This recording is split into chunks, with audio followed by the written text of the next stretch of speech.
الذي جعل الشمس والقمر بحسبان والنجم والشجر يسجدان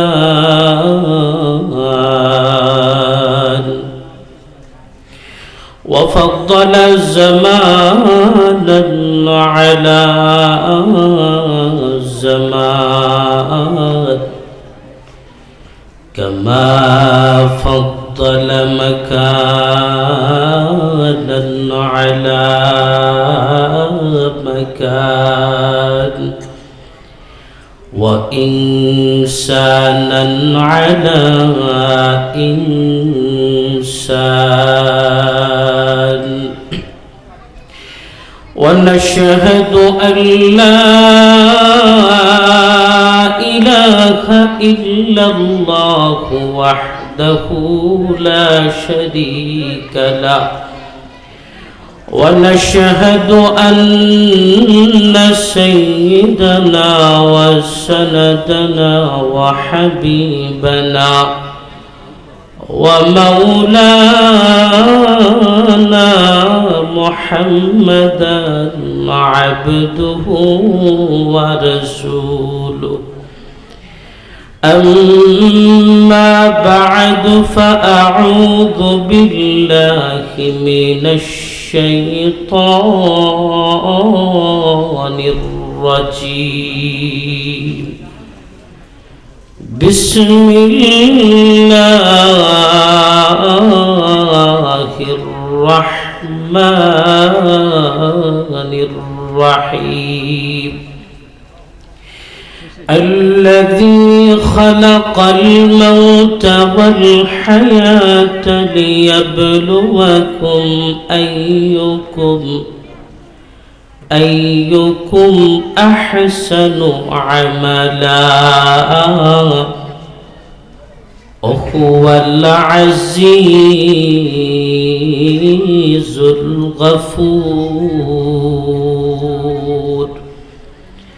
وقال رسول الله صلى الله عليه وسلم كن في الدنيا كأنك غريب أو عابر سبيل صدق الله المولانا العظيم আমরা সবাই দুরূদ শরীফ পড়ি সাল্লাল্লাহু আলা সাইয়্যিদিনা ওয়া মাওলানা মুহাম্মদ ওয়া আলা আলিহি ওয়া আসহাবিহি ওয়া সাল্লাম بلغ العلا بكماله كشف الدجى بجماله حسنت جميع خصاله صلوا عليه وآله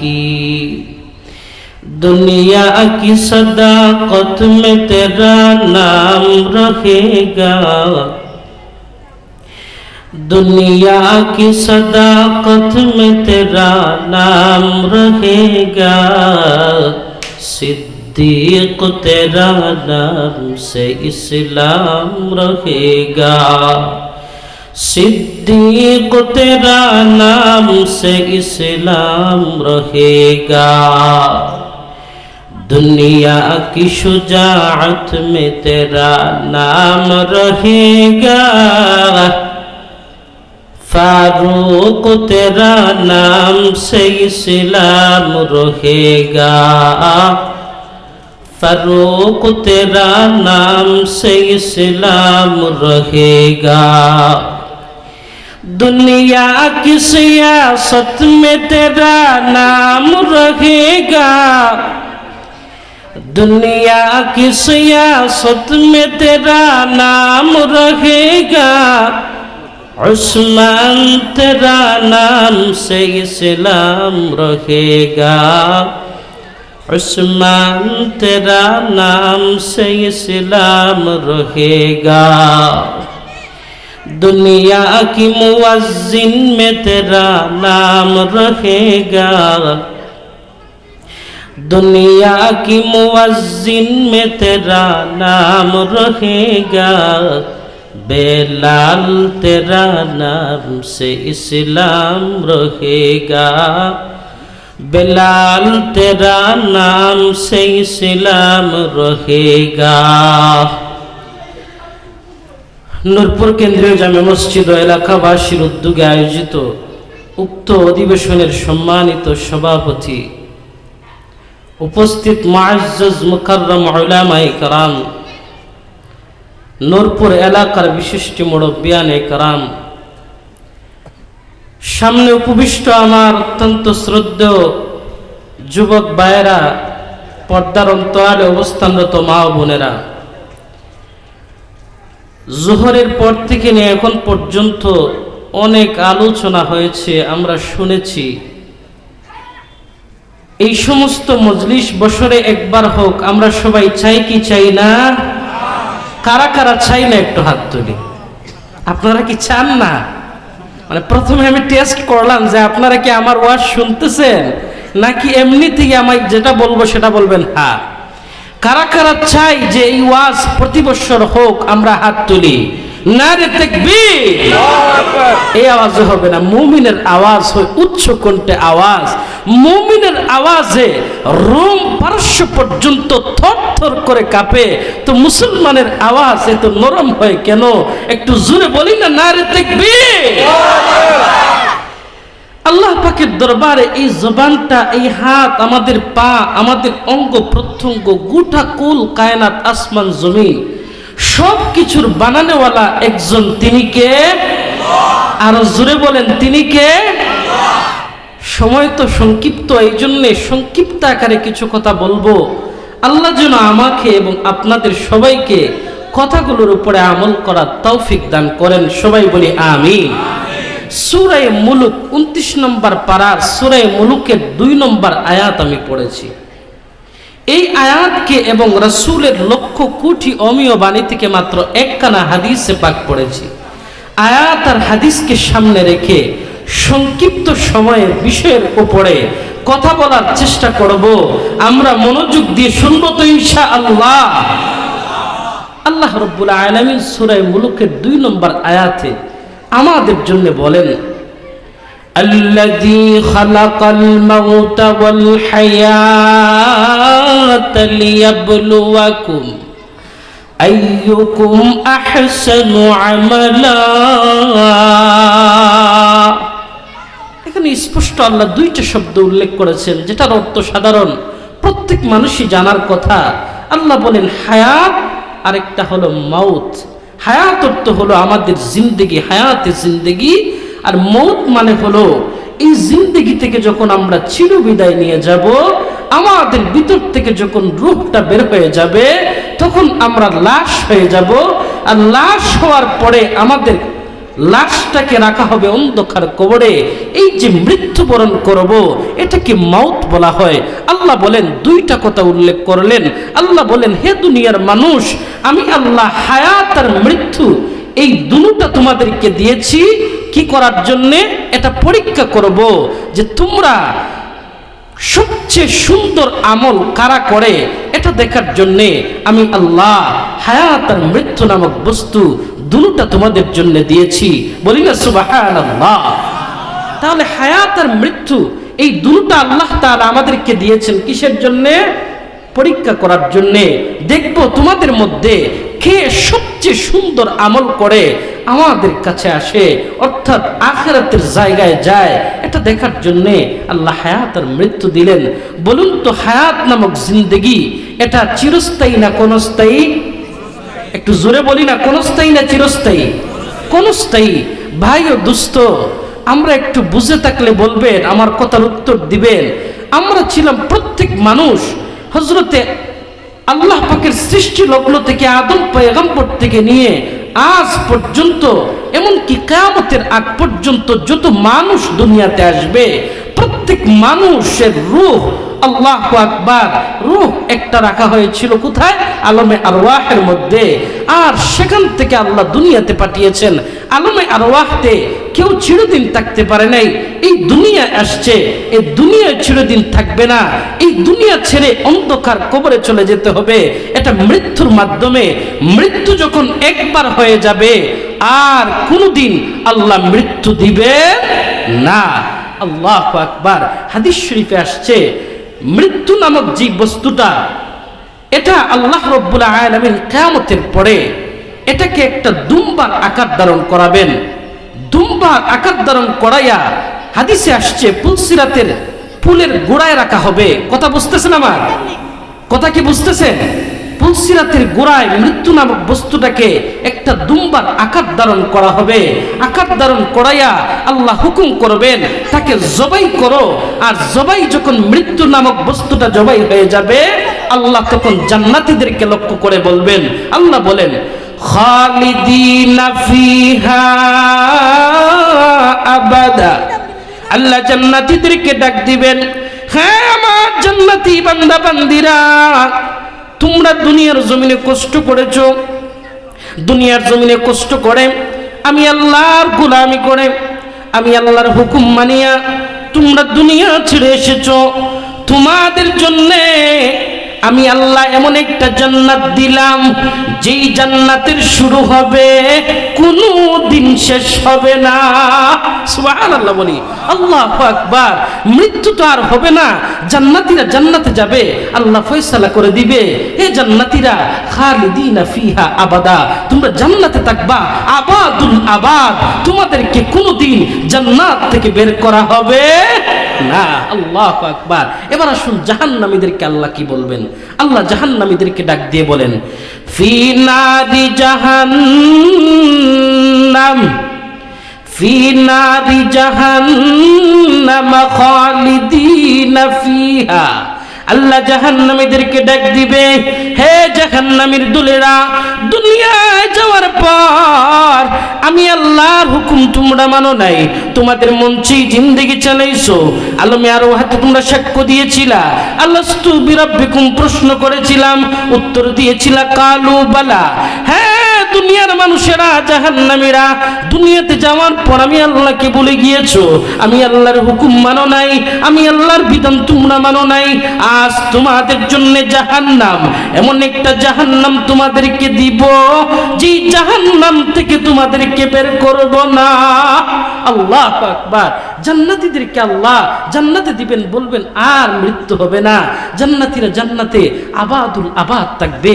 আল্লাহু আকবার। যার কোনো শেষ নাই, শুরু হবে তো শেষ নাই। জাহান্নামীরাও জাহান্নামে চলে যাবে, যার শুরু হবে শেষ হবে না। আল্লাহু আকবার। এই হায়াত আর মউত, এই দুটোটা কার হাতে বলেন তো? আরো জোরে বলেন না, কার হাতে? আল্লাহ কোরআনের এক আয়াতে বলেন, কুল ইন্না সালাতি ওয়া নুসুকি ওয়া মাহইয়ায়া ওয়া মামাতি লিল্লাহি রাব্বিল আলামিন।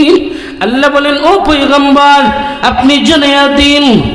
আল্লাহ রাব্বুল আলামিন পয়গম্বরকে বলেন, পয়গম্বর আপনি জানিয়ে দিন, আমার নামাজ, আমার কুরবানি, আমার হায়াত, আমার মৃত্যু সব কিছু মহান পরওয়ারদিগারে আলমের জন্য।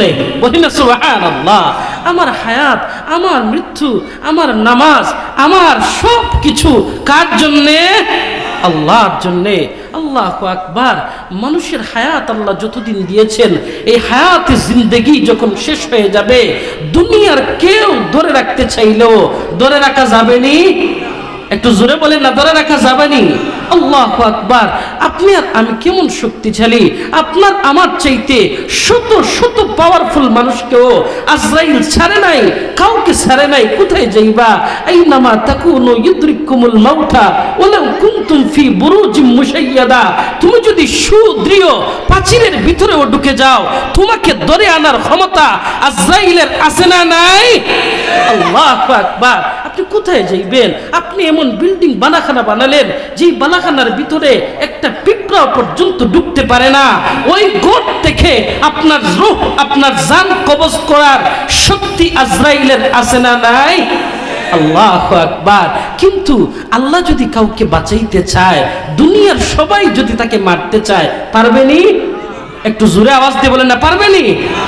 আমাদের নবীর নাম কি একটু জোরে বলেন তো, আর একটু জোরে বলেন। আমাদের নবীকে কাফির বেঈমানেরা কতবার মারতে চেয়েছিল, কিন্তু আল্লাহ নবীকে বাঁচাবেন। দুনিয়ার কেউ নবীকে মারার মতো শক্তি আসেনি, নাই। আল্লাহু আকবার।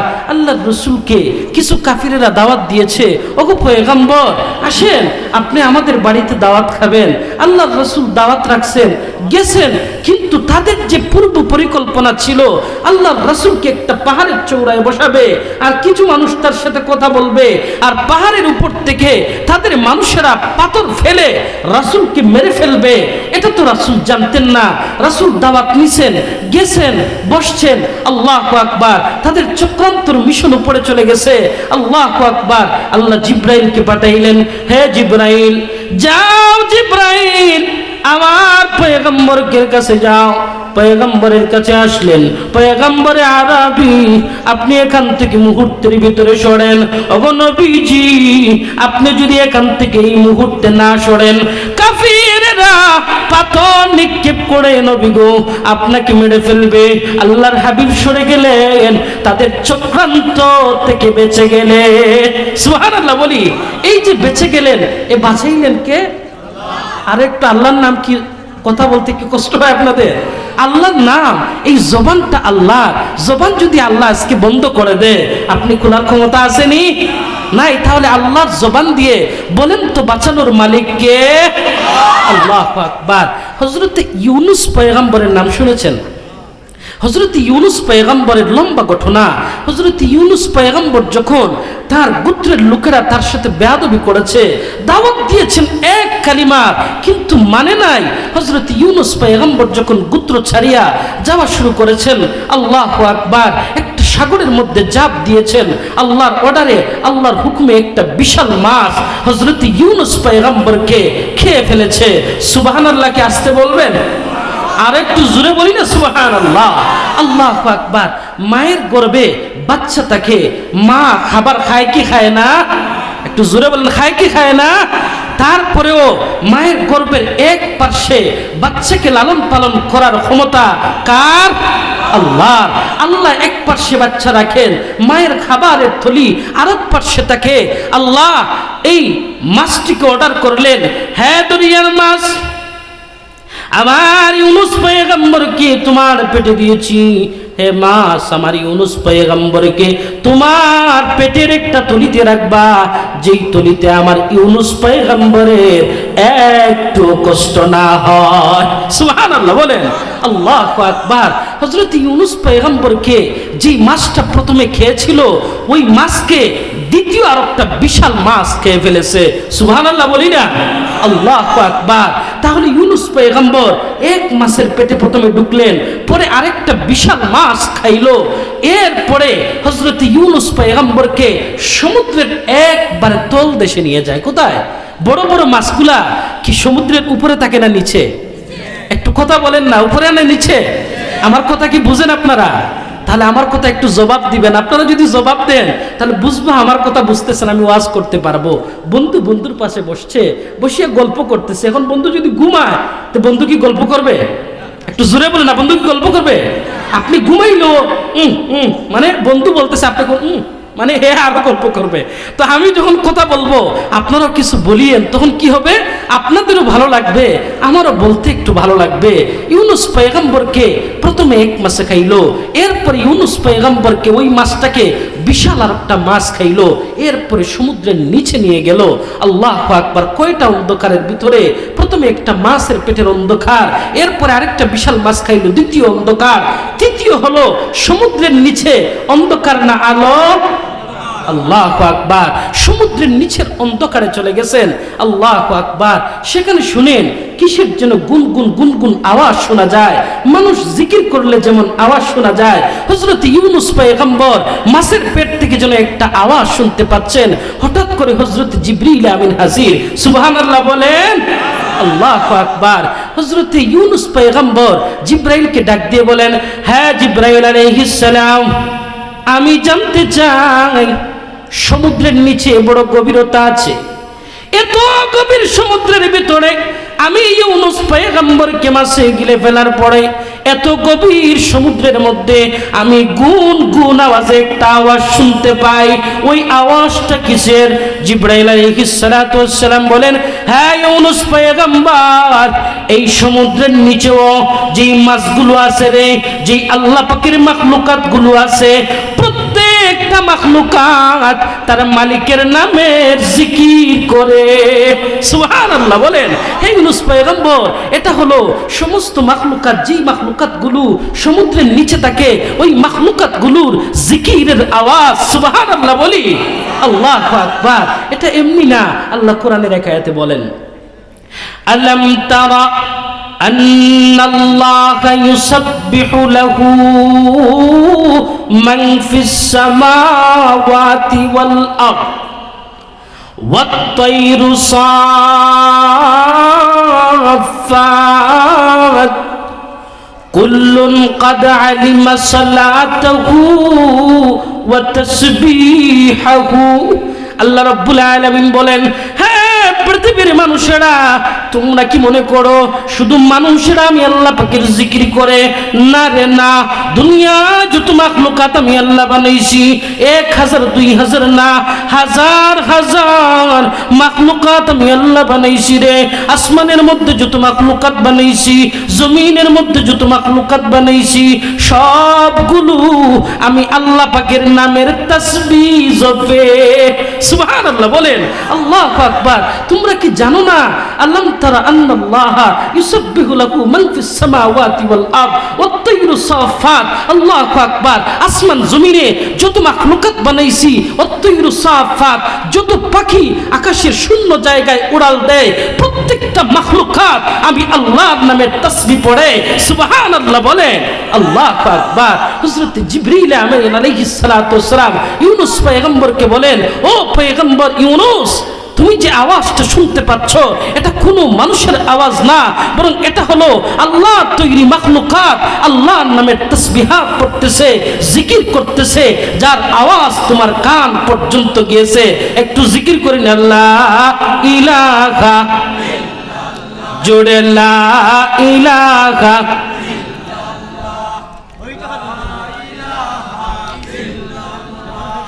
হাতে করো হাতের কাম, পায়ে করো পায়ের কাম, হাতে করো হাতের কাম, পায়ে করো পায়ের কাম, জবান শুধু বলো হে মুমিন আল্লাহ তাআলা জাতি নাম, লা ইলাহা লা ইলাহা লা ইলাহা। আমাদের রবকে আরো জোরে বলেন, আমাদের রবকে। ইন্নাল্লাযীনা ক্বালু রাব্বুনাল্লাহ, নিশ্চয় এই পৃথিবীর মধ্যে যারা বলবে আমার আপনার রবকে, জোরে বলেন আল্লাহ, এই কথার স্বীকারোক্তি দিবে। পৃথিবীর মধ্যে শুধু মুসলমান না রে, যত মানুষ আছে রে, প্রত্যেকটা মানুষ হিসাব করবে আমার আপনার রব, আমার আপনার মালিককে। আরো জোরে বলেন কে? যেই ব্যক্তি এই কথা স্বীকার করবে, আল্লাহ রাব্বুল আলামিন বলেন, ইন্নাল্লাযীনা ক্বালু রাব্বুনাল্লাহ সুম্মা ইসতাকামু তাতানাজ্জালু আলাইহিমুল মালাইকা, যেই বান্দা বলবে আমার রব আমার আল্লাহ, এই কথার উপরে ইস্তেকামত থাকবে, সুদূরের প্রাচীরের মতো থাকবে, ইস্তেকামত থাকবে, অটল থাকবে, অবিচল থাকবে। আল্লাহ রাব্বুল আলামিন বলেন তাতানাজ্জালু আলাইহিমুল মালাইকা, ওই বান্দা বান্দির কাছে আমার রবের পক্ষ থেকে ফেরেশতারা আগমন করে। সুবহানাল্লাহ বলে। যেই মানুষ বলবে আমার রব আমার আল্লাহ, ওই বান্দার কাছে আল্লাহর পক্ষ থেকে ফেরেশতা আসে। আর আসিয়া কি বলে জানেন? ফেরেশতা আসিয়া বলে আল্লাহ তাখাফু ওয়ালা তাহজানু ওয়া আবশিরু বিল জান্নাতিল্লাতী কুনতুম তুআদুন। ফেরেশতারা আসিয়া বলে হে বান্দা বান্দিরা, তোমরা তো স্বীকার করেছো তোমাদের রব আল্লাহ, তাহলে তোমরা মনে রাখো রে, তোমাদের জন্য কোনো ভয় নাই রে, তোমাদের জন্য কোনো চিন্তা নাই, বরং আল্লাহ রাব্বুল আলামিন তোমাদেরকে সুসংবাদ দিয়েছেন, তোমাদেরকে জান্নাতের সুসংবাদ। সুবহানাল্লাহ। আল্লাহ রাব্বুল আলামিন সূরা মুলুকের 2 নম্বর আয়াতের মধ্যে যে আয়াতটা পড়েছিলাম, আল্লাহ বলেন আল্লাযী খালাকাল মাউতা ওয়াল হায়াতা লিয়াবলুয়াকুম আইয়ুকুম আহসানু আমালা। আল্লাহ বলেন দুনিয়ার মানুষ, আমি আল্লাহ হায়াত নামক একটা জিন্দেগি দিয়েছি, মৃত্যু নামক একটা বস্তু দিয়েছি রে। দুটো বস্তু আমি আল্লাহ দিয়েছি তোমাদেরকে পরীক্ষা করার জন্য, কে সবচেয়ে ভালো আমল করে এটা দেখার জন্য। আল্লাহু আকবার। কথাটা বুঝে থাকলে বলুন হায়াত আর মৃত্যুর আসল মালিক কে?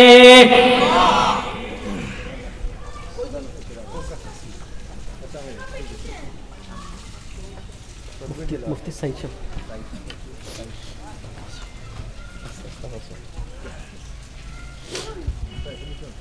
নারে তাকবীর, নারে তাকবীর। মুফতি সাইদ সাহেবের আগমন, মুফতি সাইদ সাহেবের আগমন এলাকাবাসীর পক্ষ থেকে, নূরপুরের পক্ষ থেকে নারে তাকবীর। আমাদের কাঙ্ক্ষিত মেহমান চলে আসছেন। আমি 5 মিনিটে আমার বয়ান শেষ করে ফেলছি, সংক্ষিপ্ত করে ফেলতেছি। আল্লাহ রাব্বুল আলামিন হায়াত আর মৃত্যু আমাদেরকে দিয়েছেন, এই দুটার আয়ত্ত আমাদের হাতে না। কার হাতে? আল্লাহর হাতে। আল্লাহ আমাদের যেদিন টান দিবে, আল্লাহ যেদিন মালাকুল মউত পাঠাবে, মালাকুল মউতের হাত থেকে বাঁচার মতো শক্তি আর সামর্থ্য আমাদের আছে নাই? নাই। আল্লাহু আকবার। দেখবেন দুনিয়া, দেখবেন কত বাবার কাঁধে কত সন্তানের লাশ, এমন হয় কি হয় না? তাহলে আমরা যে যখন কাউকে কিছু বলা হয় ভাই নামাজ পড়েন, আমরা যে বলি হুজুর দাড়ি উঠুক, এরপরে করবো নে, শেষ বয়সে করবো নে, এই যে শেষ বয়সটা আপনি পাইবেননি, এই গ্যারান্টি আপনি দিতে পারবেন? আল্লাহু আকবার। হায়াতের পরে আর মৃত্যুর পরে আল্লাহু আকবার আরেকটা জগৎ শুরু হবে, সেই জগতের নাম হলো আখিরাতের জগৎ। আর এই আখিরাতের জগৎ আবার কেউ বিশ্বাস করে না। কিছু মানুষ যারা ইমানদার তারা বিশ্বাস করে মরণের পরের আরেকটা জগৎ আছে না নাই? এটা পরকালীন জগৎ, যেই জগতে এই দুনিয়ার প্রত্যেকটা কাজের হিসাব আল্লাহ করায় গন্ডায় নিবেন, এই কথার বিশ্বাস আমাদের আছে না নাই? কিন্তু কিছু মানুষ তো বিশ্বাস করে না। নবীজির চিরন্তন দুশমন আস ইবনে ওয়াইল একটা কবরের একটা হাড্ডির টুকরা নিয়ে বলে, হ্যাঁ পয়গম্বরে আরবি, এই মানুষটার সারা দেহ মাটিতে খেয়ে ফেলেছে, মাত্র একটা হাড্ডি বেঁচে আছে, এখনো আছে। হ্যাঁ আল্লাহর পয়গম্বর, এই হাড্ডি থেকেও কি কাল কিয়ামতের ময়দানে আল্লাহ মানুষটাকে পরিপূর্ণভাবে জীবিত করবেন? সংক্ষিপ্ত আকারে বলছি রে মুসলমান, আল্লাহর হাবিব বলেন, হে আস ইবনে ওয়াইল তুমি ভালো করে শোনো, একজন মানুষকে আল্লাহ যখন মায়ের গর্ভে পাঠিয়েছেন, এক ফোঁটা নাপাক পানি থেকে আমাদের সৃষ্টি, যেই আল্লাহ নাপাক, যেই আল্লাহ আকার আকৃতিবিহীন এমন একটা মানুষ আমার মতো সুন্দর বানাইতে পারলেন, আপনার মতো সুন্দর বানাইতে পারলেন, আপনার আমার বিবেকে কি বলে? আল্লাহ কিয়ামতের ময়দানে আমাদেরকে কবর থেকে আবার তোলার শক্তি আছে না নাই? আছে না নাই? আল্লাহু আকবার, আল্লাহু আকবার। সংক্ষিপ্ত করে শেষ করে দিচ্ছি। কিয়ামতের ময়দানে আমাদেরকে তোলার শক্তি আল্লাহ পাকের আছে। হযরতে হযরত ইব্রাহিম আলাইহিস সালাতু ওয়াসসালামের একটা লম্বা ঘটনা। আল্লাহু আকবার। ইব্রাহিম আলাইহিস সালাতু ওয়াসসালাম আল্লাহকে বলেন, আল্লাহ, একটা গাধা একটা সাগরের পাড় দিয়ে যাচ্ছে, এখান থেকে অনেক প্রাণীগুলো খাচ্ছে। ইব্রাহিম আলাইহিস সালাতু ওয়াসসালাম আল্লাহকে বললেন, হে পরওয়ারদিগারে আলম, এই গাদার গোশতগুলো অনেক প্রাণীর পেটে চলে যাচ্ছে, তাহলে এই গাদাকেও কি কাল কিয়ামতের দিন আল্লাহ তুলবেন? আল্লাহ বলেন, আওয়ালাম তুমিন, তোমার কি বিশ্বাস হয় না? হযরত ইব্রাহিম পয়গম্বর বলেন, বিশ্বাস হয়। হ্যাঁ আল্লাহ, আমি তো জানতে চাই, লিয়াতমাইন্না কালবি, একটা চোখে দেখলে যেই বিশ্বাস, এটা দেখার জন্য আমি প্রশ্ন করেছি। আল্লাহ বলেন, ফাখুজ আরবাতাম মিনাত তাইর, 4টা পাখি ধরো, ধরলেন, জবাই করো, 4টা পাহাড়ের মধ্যে পাখির মাংসগুলো একত্রিত করে চিটিয়ে চিটিয়ে রাখো, এরপরে একটা একটা করে ডাক দাও, সুম্মা তুহুন্না, একটা করে ডাক দিছেন। আল্লাহু আকবার। যেই পাখির নাম ধরে ডাক দিছেন, ওই পাখির গোশতগুলো শরীরের মধ্যে আল্লাহু আকবার যেভাবে আগে ছিল এইভাবে হতে থাকলো। বলি না সুবহানাল্লাহ, আল্লাহু আকবার। এইভাবে আল্লাহ কিয়ামতের ময়দানে তুলবেন। কিয়ামতের ময়দানকে যারা অস্বীকার করে, আখিরাতকে যারা অস্বীকার করে, তাদের কি শাস্তি? আল্লাহ সূরা ওয়াকিয়ার 50 থেকে 55 আয়াত পর্যন্ত আল্লাহ তাআলা তাদের বিভীষিকাময় কিছু কথা বলেছেন। আল্লাহ বলেন, লামাজমুউন ইলা মিকাত ইয়াউমিন মা'লুম। হে দুনিয়ার মানুষ, তোমরা যারা বিশ্বাস করো না আমি আল্লাহ কিয়ামতের ময়দানে তোমাদেরকে একত্রিত করব, তাহলে তোমরা শুনে রাখো, লামাজমুউন, আমি আল্লাহ তোমাদেরকে একত্রিত করব ইলা মিকাত ইয়াউমিন মা'লুম, একটা নির্দিষ্ট সময়ে, একটা নির্ধারিত স্থানে। আর নির্ধারিত স্থান মুফাসসিরিন ইকরামরা বলেন সেটা হবে হাসরের মাঠ। হাসরের মাঠটা এত ভয়ঙ্কর হবে, আল্লাহু আকবার। সূর্য মাথার অর্ধ ফিট মাথার উপরে চলে আসবে। সূর্যের প্রখণ্ড তীব্রতার কারণে মানুষের মাথার মগজগুলো টকবক করে উতরাতে থাকবে। বাতের মাঠ যেমন উতরায় তেমন উতরাতে থাকবে। সেই কাল কিয়ামতের মাঠে আমাদেরকে উপস্থিত হতে হবে না নাই? সেই দিনে যদি উপস্থিত হতে হয়, বলুন তো আল্লাহর হুকুম, আল্লাহর বিধিবিধান আমাদের মানার দরকার আছে না নাই? কারা কারা মানতে চাই একটু হাত তুলি। নারে তাকবীর। হয় নাই? আরো জোরে নারে তাকবীর। আল্লাহ আমাদের এই মাজলিসকে আপনি কবুল করে নেন। সবাই বলি আমিন। আল্লাহ যারা শ্রম দিয়েছেন, যারা টাকা দিয়েছেন, আল্লাহ যারা কষ্ট করে আজকের এই সুন্দর পিন্ডালের আয়োজন করেছেন, আল্লাহ প্রত্যেককে আপনি দ্বীনের খাদেম বানাইয়া দেন। সবাই বলি আমিন। দুনিয়া আখিরাতে তাদেরকে ইজ্জত আর সম্মানী বানান। সবাই বলি আমিন। আর এই এলাকার যত মুর্দেগান আছেন, আল্লাহ সবাইকে আপনি এই মাহফিলের উসিলা ধরে আল্লাহ সবাইকে মাফ করে দেন, কবরটাকে জান্নাতের টুকরা বানাইয়া দেন। সবাই বলি আমিন। আখির দাওয়ানা আলহামদুলিল্লাহি রাব্বিল আলামিন। আলহামদুলিল্লাহ। আমরা অত্যন্ত গুরুত্বপূর্ণ বয়ান শুনছিলাম হযরত মাওলানা মুফতি রইসউদ্দিন সাহেবের কাছ থেকে। মুআজ্জাজ হাজিরিন কিরাম, এই পর্যায়ে আপনাদের সামনে গুরুত্বপূর্ণ বয়ান পেশ করবেন আবু বকর সিদ্দিক রাদিয়াল্লাহু আনহু, জামে মসজিদ পাঠানটোলা, সিলেট এর সম্মানিত ইমাম ও খতিব হযরত মাওলানা মুফতি সাঈদ আহমদ সাহেব হাফিজাহুল্লাহ। হযরতকে হযরতের গুরুত্বপূর্ণ বয়ান পেশ করার জন্য ইন্তেজামিয়া কমিটির পক্ষ থেকে সবিনয় অনুরোধ জানাচ্ছি। ফালইয়াতাফাদ্দাল মাশকুরা। আলহামদুলিল্লাহ। আমাদের আজকের প্রধান অতিথি কুয়াকাটার হুজুর, আমাদের